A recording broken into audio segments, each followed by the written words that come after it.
floating steel island, 23 stories tall, operating in water 5,000 feet deep, drilling 6 miles into the earth on a high-tech treasure hunt. This is the engineering marvel that satisfies the world's thirst for fuel. It's 30 million pounds of men and machine. These men can get hurt every day. This is men versus iron. And iron does not give. But when a monster hurricane pounds through the Gulf, knocking out rigs, shutting down a quarter of the U.S. oil production,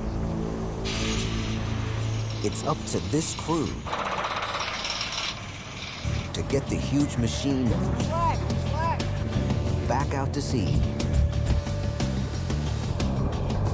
and back on mission,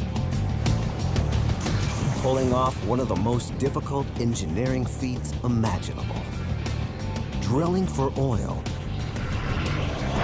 under the sea.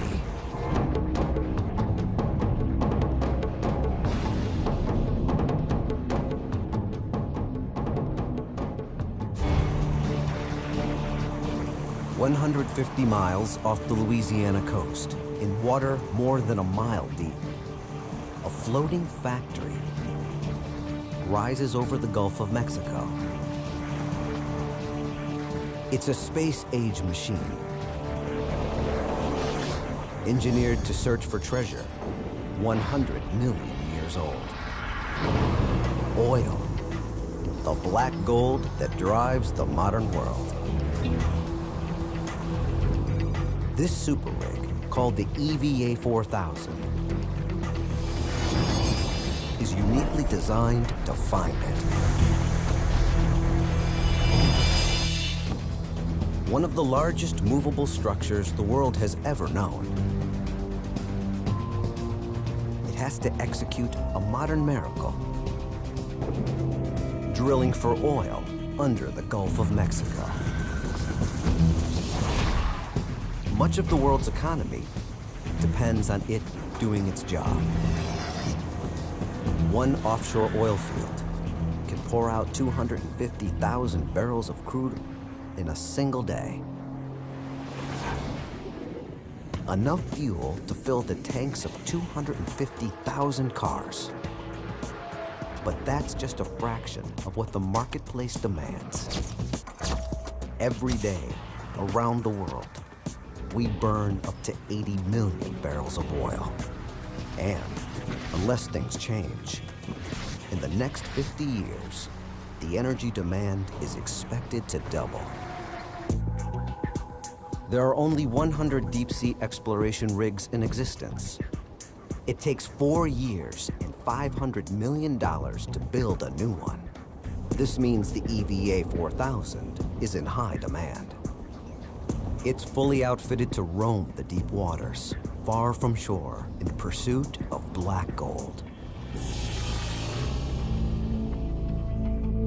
The EVA's deck is the size of 10 basketball courts. Its drilling derrick is 170 feet high, and it floats in a hull capable of keeping all 30 million pounds afloat. The scale of this Goliath boggles the imagination, even today. It would have been inconceivable in the days of the first oil well, just 150 years ago. 1859, Titusville, Pennsylvania. The first oil rig in history strikes crude just 69 feet below the surface. From this American strike, the quest for oil spreads to every continent except Antarctica. For decades, wells on dry land satisfy world consumption. But the demand for fuel grows. Many oil fields are sucked dry. So companies extend their pursuit of crude offshore in oil-rich seas like the Gulf of Mexico. These dots signify the Gulf's oil rigs and platforms. From 1960 to 1990, 4,000 platforms sprout in the shallow waters just off the coast. But demand outstrips these shallow water reserves. Oil companies go farther and deeper offshore. Beyond the continental shelf, in depths approaching 8,000 feet. And engineers construct machines no one dreamed possible. The offshore oil industry is some of the most advanced technology for anything, anywhere in the world. The EVA 4000 is among the biggest and toughest of the new breed of drilling rig. It's exploring in waters so remote they were once thought impossible to develop. But there's a price to pay for being so bold. This far out on the ocean, these machines face constant threats. Explosions, pounding waves, and the most dangerous enemy of all, hurricanes. August 2005. Hurricane Katrina looms on the horizon. In just a few days, it will drown New Orleans and devastate the Gulf Coast. But another drama unfolds out at sea. 4,000 oil rigs and pumping platforms stand totally exposed in the Gulf. The eye of the hurricane is on track to pass right through them. Katrina barrels toward the floating platforms, forcing more than 20,000 oil workers to evacuate. 90% of the Gulf's offshore oil wells shut down. The EVA 4000 is caught in the crosshairs of one of the most powerful and destructive hurricanes on record. 170-mile-per-hour winds, 80-foot waves. The winds are pretty fierce right here. The rain is still coming down in sheets, and as you can see, the waves are crashing in. And this storm is far from being over. The storm pounds the oil fields for 48 hours. When the weather clears, the scale of the devastation stuns the industry. More than 50 platforms damaged or destroyed. Half a dozen big rigs have broken free from their moorings.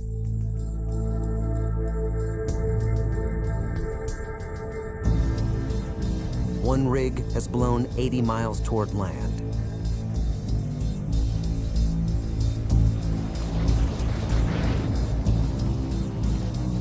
Another crashed into a suspension bridge in Mobile, Alabama. A third washed up on the shore. A total loss.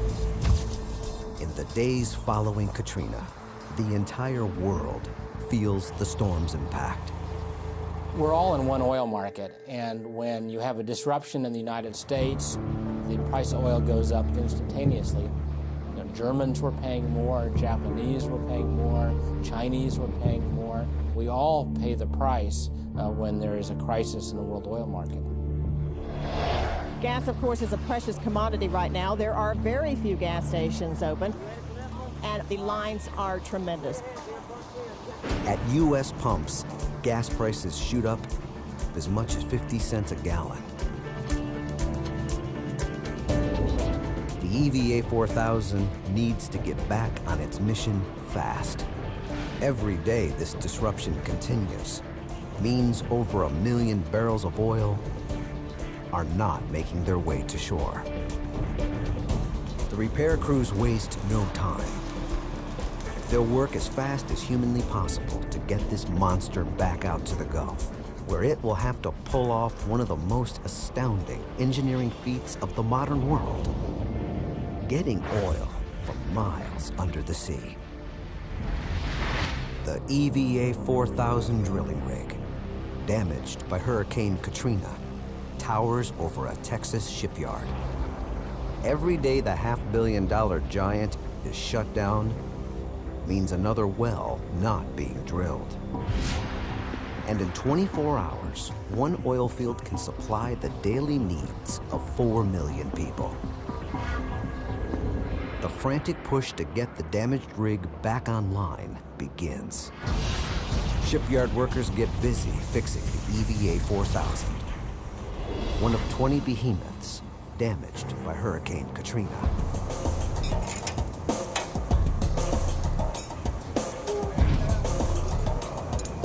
It's a gargantuan task. They must check over every inch of these enormous machines. Rigs that are uniquely designed to drill 5 miles deep into the Earth's crust while floating on dangerous seas. Repair workers will examine the 4 key components that make this rig work. The hull, the anchoring system, the drilling deck, and the derrick.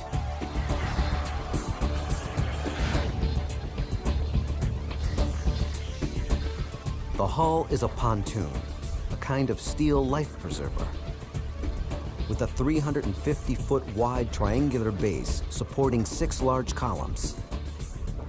Each section is filled with air to keep the entire 15,000-ton structure afloat.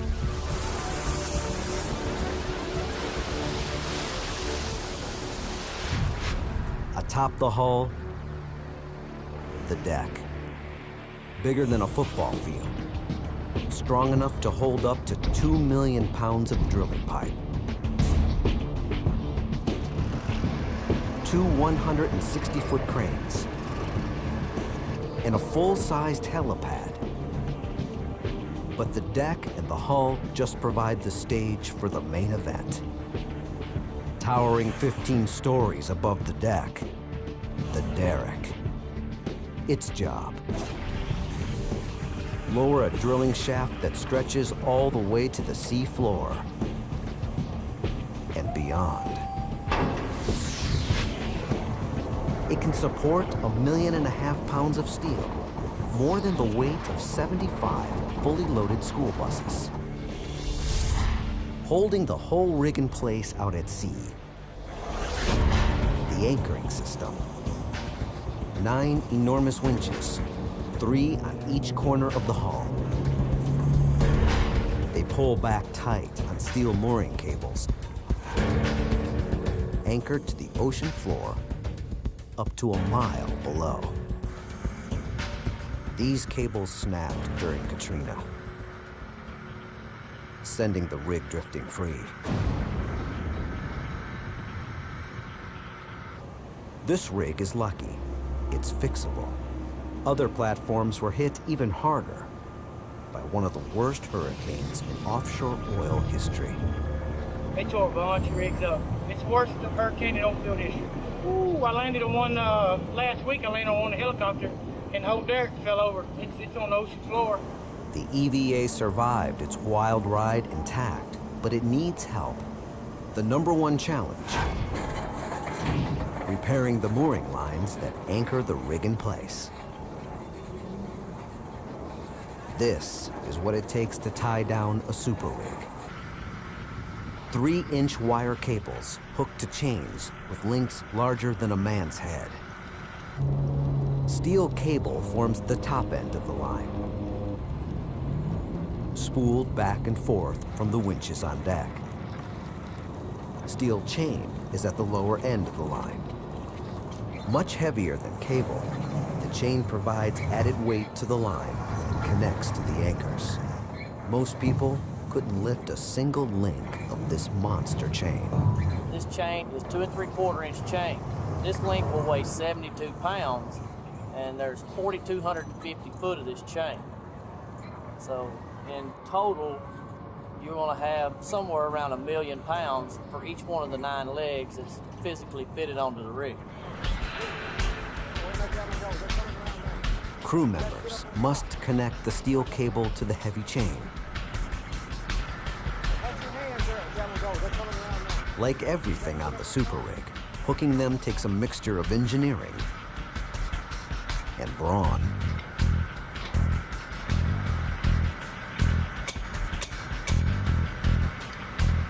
These lines can handle up to 1 million pounds of tension. So strong that they could withstand the combined power of 5 747s without giving way. The crew attaches an 18-foot anchor weighing 13 tons to the end of each of the 9 chains. Their pointed flukes will dig 40 feet into the seabed. They'll try once again to keep the rig in place. But Katrina has demonstrated that human engineering does not always triumph over nature's power. After weeks of hard work, the moorings and the hull are ready for action. But there's one more critical component to check: the super rig's moneymaker, the derrick. High above the superstructure, iron workers move inch by inch to make sure over 1,000 bolts are tight, undoing the damage inflicted by the hurricane winds that rattled the tower. It's a methodical and precise high wire act that many regular iron workers can't stomach.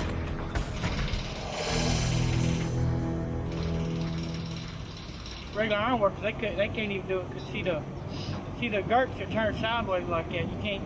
It's not flat. It's hollow. On the derrick, the girder beams are turned sideways to withstand the stress generated within the tower. But a sideways beam leaves an awkward surface for the workers to walk on. So a lot of them, like some of the iron workers, come try to do it, they can't do it because they can't walk on their beams like that. The workers move up and down the derrick,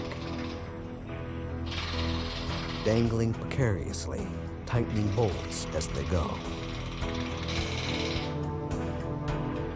One false move, and they could plunge 170 feet to the deck below.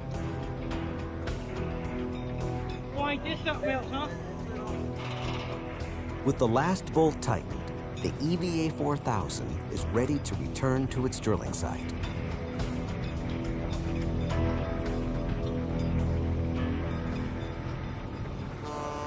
Tugboats will drag it out to sea.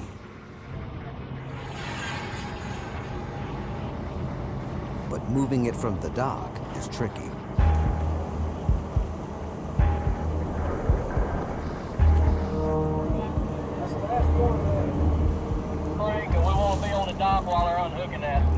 If it starts to drift in the river current, nothing will be able to stop it. One go, Greg. Go ahead and let that one go. They're coming around now. You got to get up on top. Workers anxiously untie the landlines, holding the EVA to the dock. Watch your hands there. Watch your hands when you're slacking. Guys on the mat, get out of the way before you catch it up. Put some slack. Slack. The 15,000-ton rig drifts free. And for an instant, it's unclear which way it will go.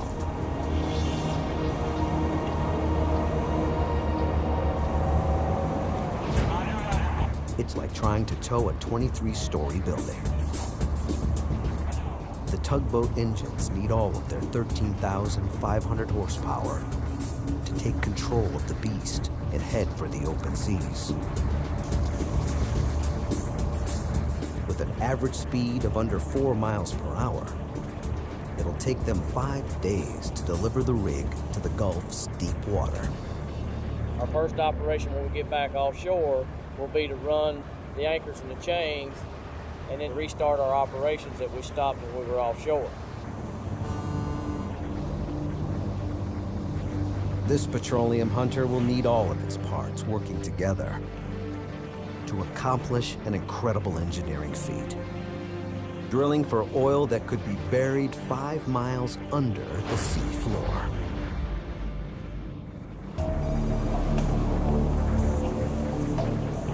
It's been weeks since Hurricane Katrina devastated the Gulf of Mexico. In the crucial offshore oil fields, damage is heavy. The entire world feels the loss when the Gulf's daily output, 1.5 million barrels of oil, is drastically reduced. An EVA 4000 drilling rig is trying to get back online fast. But first, it's got to find the oil field somewhere out here. Miles off the Louisiana coast, beyond the continental shelf. This is the deep water, up to 6,000 feet deep. Vast fields of precious petroleum lie somewhere below the seabed. But where? The rig needs a treasure map to find them. One analyzed in top-secret meetings using the latest in high-tech tools. To hunt for oil reserves, geologists bounce sonic waves off the seabed to create sonar snapshots of the rock layers below and turn the data into a 3-dimensional image. This is what an oil treasure map looks like. There's no X that marks the spot, just faint geological clues, such as domes of salt that indicate where oil might be hiding. The stakes are high, the outcome uncertain. These high-tech charts are only an educated guess. In the deepwater Gulf, it's always a gamble. No one's really sure they've found oil until they strike it. There is nothing that is a guarantee from the data that we can capture, seismically or any other way. Basically, you've got the hypothesis. Drilling the well is really the last test. The rig is in place over a potential oil field. But the drilling can't begin yet. First, the rig has to be tied to the seabed by 9 enormous anchors.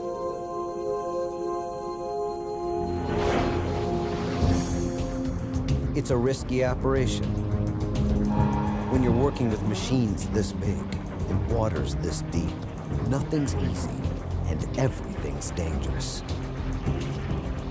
These men can get hurt every day because this is still men versus iron.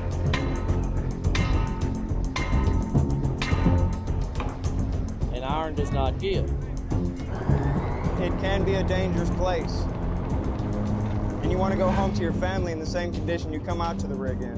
When we're greasing the chains or the gears or anything like that, just watch your body placement, watch any caught betweens. A crane swings one of the 13-ton anchors onto the deck of a support ship. This is just one of 9 anchors needed to hold the EVA 4000 in place.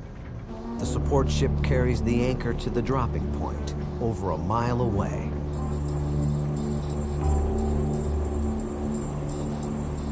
Hey, tell me when it starts rolling. I'll start out slow and I'll bring up speed. All right, it's coming in. Just the anchor line alone weighs more than 450,000 pounds.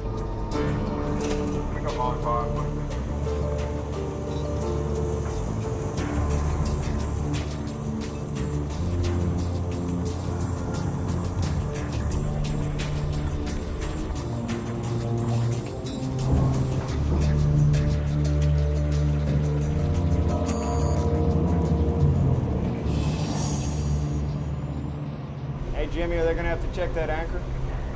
You probably see if it goes by itself. Number 7 anchor winch. Come in, Jimmy Romero. Yeah, go ahead. Yeah, roger that. That's 8,250 feet of wire out. I'm all stopped and everything's locked down.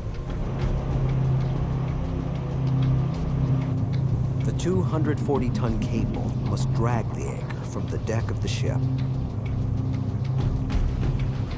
A crewman gives the mooring lines one final check. before taking cover. Take cover, Grandpa.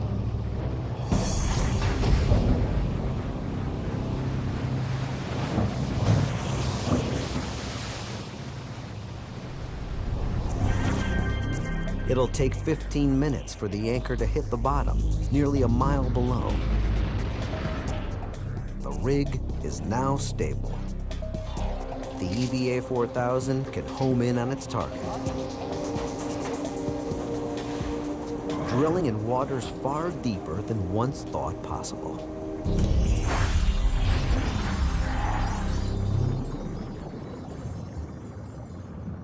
It used to be when I first started, deep water was 2,000 foot. Now 5,000 foot is considered almost shallow water. So it's come a long way.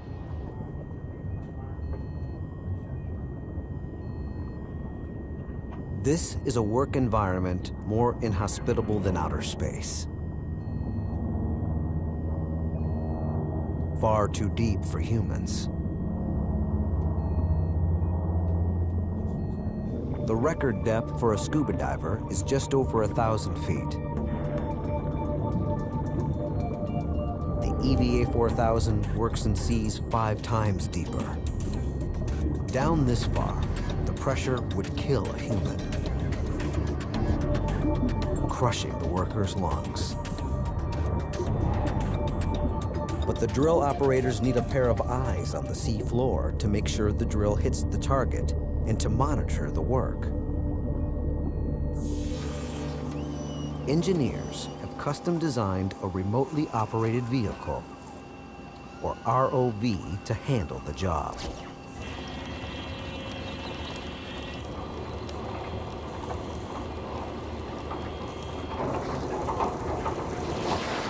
It's capable of enduring forces pressing down at over 2,000 pounds per square inch. An undersea robot, built to go where no human could survive. It used to be divers did all the work. If you lose an ROV, you know, for whatever reason, it's a machine. It's a workhorse. You know, it's not like losing a life. They're much better than a diver. The ROV will be the eyes and hands of the crew working far above in the control room. An onboard video camera relays images from the cold, murky depths. The ROV moves into position. Everything's in place. The drilling can begin. All right, let's go to work. The drill bit leads the way. The crew must piece the drill together section by section. A forest of iron pipe stands ready near the central hole. Each section towers 93 feet high, dwarfing the workers below. In mile-deep water, it would take 40 pieces of this pipe, screwed end to end, just to reach the seafloor. This rig is designed to string together a maximum of 300 sections, 6 miles into the Earth's crust. At first, the work goes rapidly. In a single hour, the EVA 4000 sinks over 2,000 feet of pipe. In less than 3 hours, the drill bit will hover just above its target. Geologists picked this spot using 3D imagery based on sonar data. Their hunch is right. Oil should be directly below, 30,000 feet below. Now, it's up to the drill. Its job, dig a hole as deep as Mount Everest is high.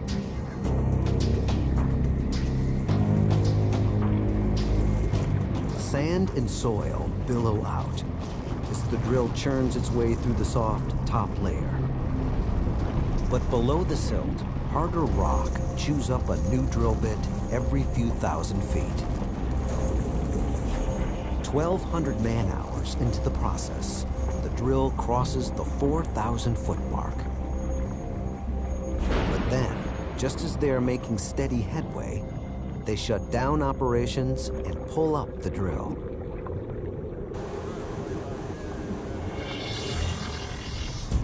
If the drill were to strike oil now, the petroleum will spew into the ocean. They have to cap the well securely before continuing to dig. The pressure is intense, below the sea and up on deck. If they fail to do the job right, it could lead to an environmental disaster.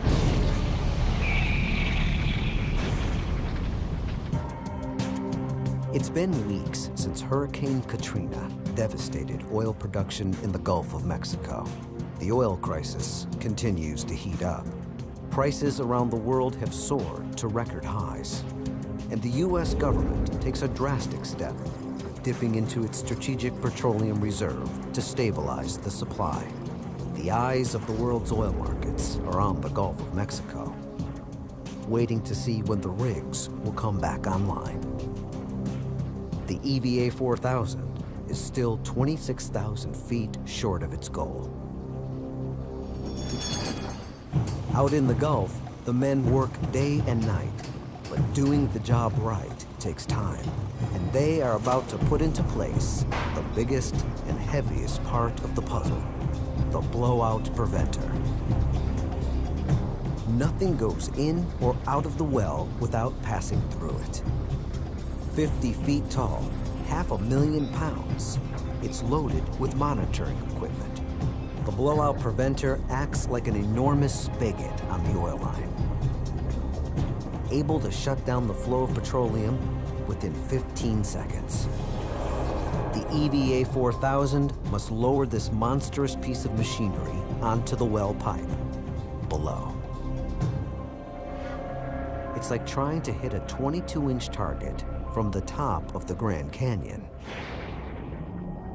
Specially designed tube called riser connects the blowout preventer to the rig. The riser provides a waterproof passageway for the drill and for chemicals needed to loosen and clear away the tough rock below.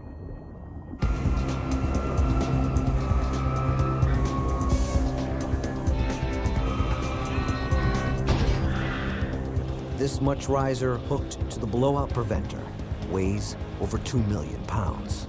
Under normal circumstances, the derrick couldn't handle this much load. But engineers devised a simple way to make the deep water work to the rig's advantage.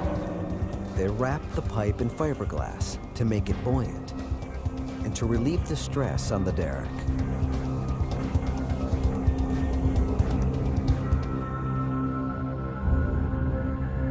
In just 24 hours, the blowout preventer nears its mark. It's a delicate moment. If the blowout preventer hits the well pipe, it could damage the opening and seriously delay the operation. The riser fights the deep-sea currents. The entire rig shifts its position, inch by inch, to find the right spot below.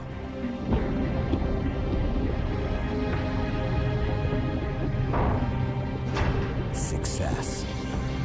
The blowout preventer drops into place.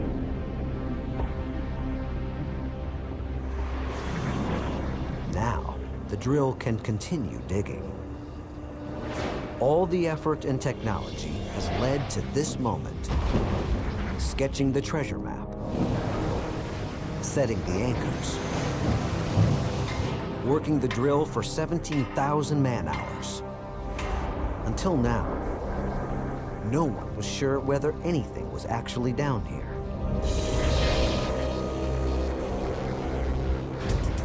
The drill doesn't stop.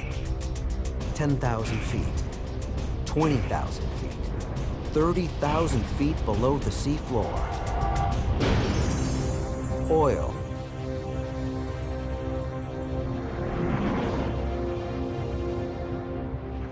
A geological treasure chest worth billions of dollars. The passageway is now clear. All the work has finally paid off. The EVA 4000 has done its job. It found the petroleum 5 miles deep. But a drilling rig only drills. It doesn't process the oil. The EVA 4000 will move on to a different location in search of a new oil field.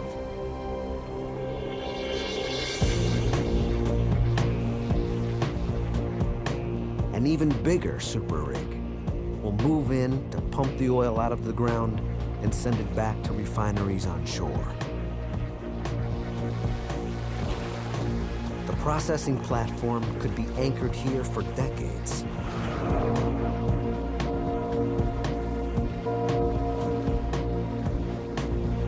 Staying in one place, no matter what the Gulf sends its way. Its mission: extract the oil and natural gas from below the seabed. Separate out the impurities and send the oil and gas toward shore, 150 miles away. Rig builders had long struggled with the question of how to keep these giant steel islands anchored and stable in stormy seas and thousands of feet of water. Until pioneering marine engineer Ed Horton hit upon an ingenious solution inspired by his days on a Navy submarine. You get in rough seas and, you know, it bounces around a lot. If you get down to 200 feet of water, that's the best place to be on a submarine, is under the water, not on the surface. Horton's brainchild was the Spar, a massive cylindrical hull, hundreds of feet long. The Spar works because in the deep ocean, waves become smaller and smaller the deeper below the surface you go. A wave that's 25 feet on the surface may measure only 2.5 feet, 600 feet below. The Spar floats far below the surface, most of its mass in contact only with these smaller deep water waves, keeping it stable even in rough seas. 1996, the Gulf of Mexico. A ship tows the Neptune platform into water nearly 2,000 feet deep. Crews fill the Neptune with seawater to make it heavy enough to tip. The Spar design is brilliant in theory, but no one knows if this 12,000-ton cylinder will really work. After 10 years of design and construction, it takes all of 72 seconds to tip Neptune's 700-foot cylinder upright. It's one of the grandest engineering experiments the world has ever seen.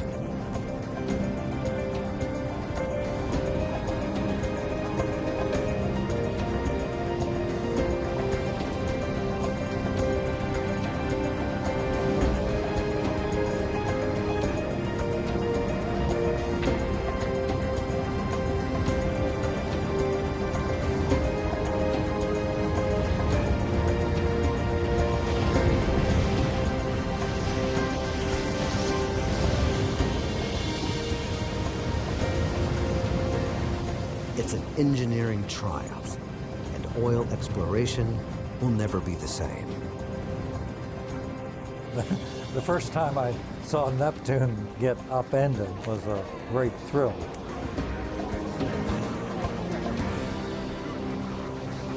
Neptune's success marks a new era for deep water platforms. Soon companies are moving into even deeper water, building even bigger platforms that demand a new generation of spars. This is the state-of-the-art Gunnison platform, built to work in over 3,000 feet of water. The Gunnison will rest on a new generation of spar, the truss spar. Earlier spars had solid hulls. The new hull is solid for only about half its length. Its lower section is an open lattice structure with 3 horizontal plates. These plates trap water between them, creating a massive liquid cylinder that helps stabilize the structure. Its ingenious design allows less steel to hold up more weight. The Gunnison's 98-foot wide cylindrical hull sections dwarf even full-size tractor-trailer trucks. They move 10 of these half-moon pieces into place.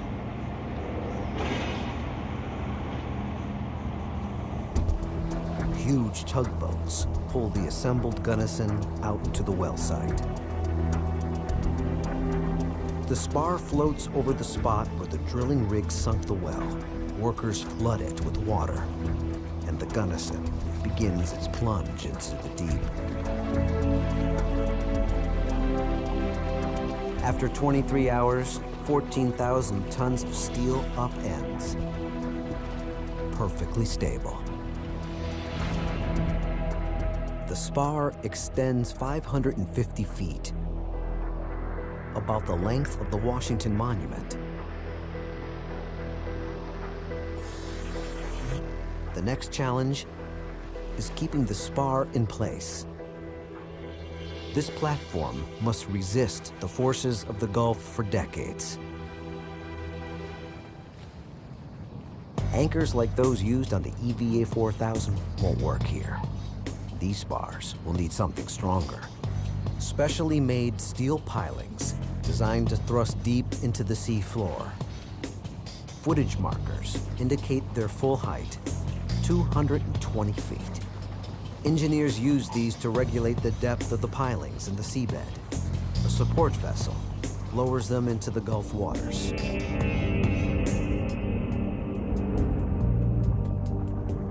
Once set, these anchors may be here long after the oil field below runs dry. With the anchors secure, the stage is set for one of the wonders of the modern age. A fully equipped oil and natural gas pumping platform will be set on top of the floating spar. It's a massive 3-story building that houses the oil pumps, processing equipment, and crew quarters. A giant crane must line up 4 touch points on the platform with corresponding points on the spar. The 10,000-ton structure hovers in the air like a spaceship over a fantastic landing pad.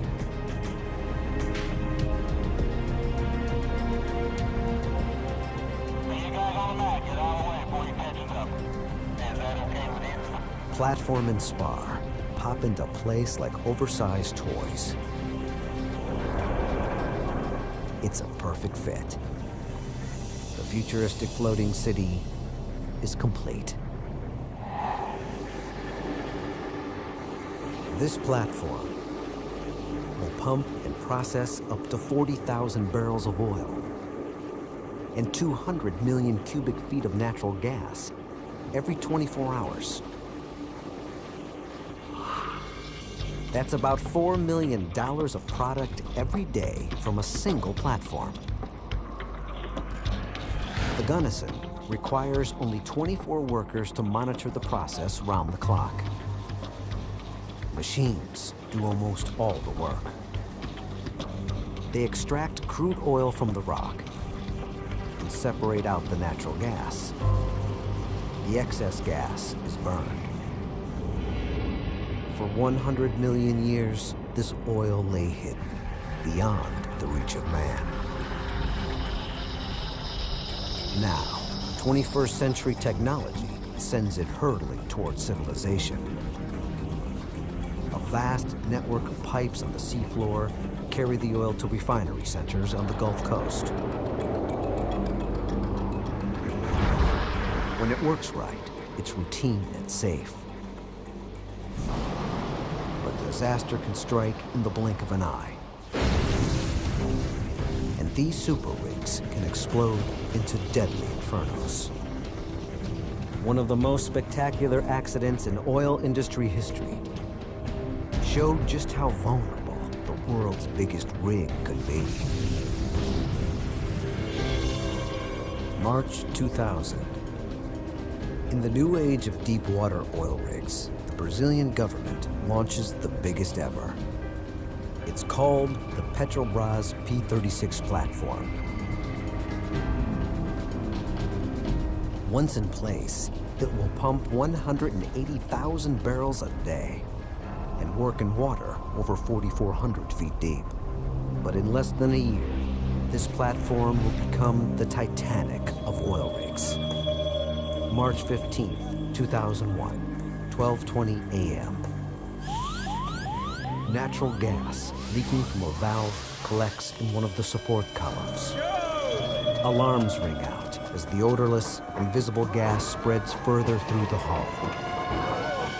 And then, a spark ignites the trapped gas in a series of enormous explosions.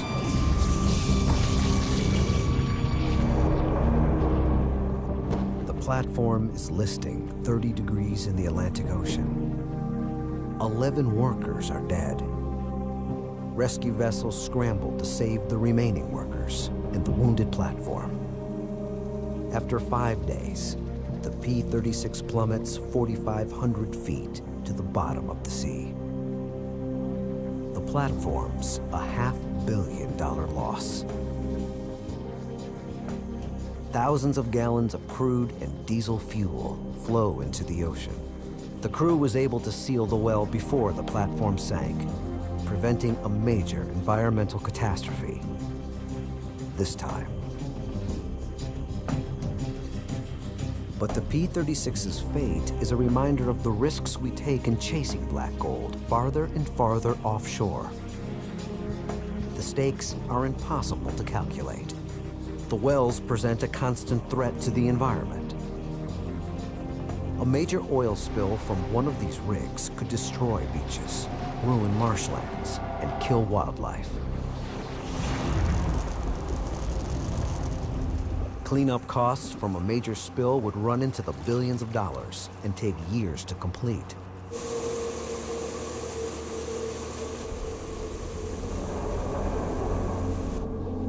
Safety measures, technology, and training can minimize the risk of human error. But there are some factors beyond our control. Like where the oil reserves are located, in increasingly remote and dangerous places.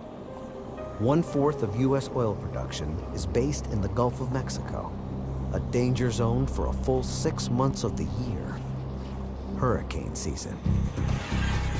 3 weeks after Katrina, many oil platforms have gotten the oil flowing. But on the horizon lurks another storm, and the oil rigs are at risk once again. The EVA 4000 is drilling for oil over 100 miles out to sea when Hurricane Rita pounds its way out of the Caribbean. It's the most powerful hurricane ever recorded in the Gulf of Mexico.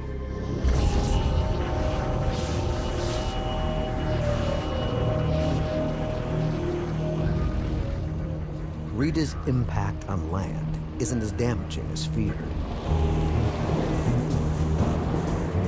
But offshore, the toll once again is devastating.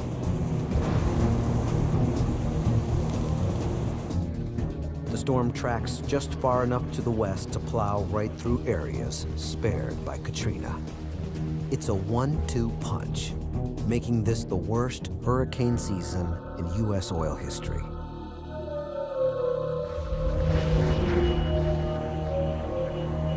One casualty has a 20-foot gash in a main support column.